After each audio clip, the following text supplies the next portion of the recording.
எல்லா அம்மாக்குமே இதை நாங்க சமர்ப்பிக்கிறோம்.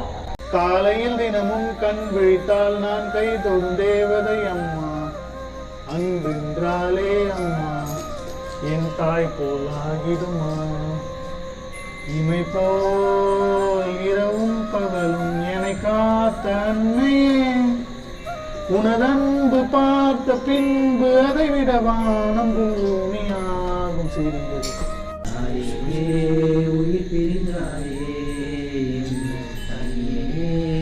கவி கவிதாயே,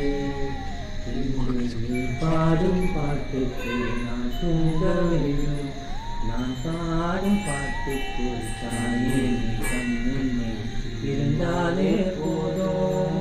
பகலும் இரவாகி பயமானதே அம்மா, விளக்கின் துணையின்றி இருளானதே, உயிரின் ஒரு பாதி பறிபோனதே அம்மா.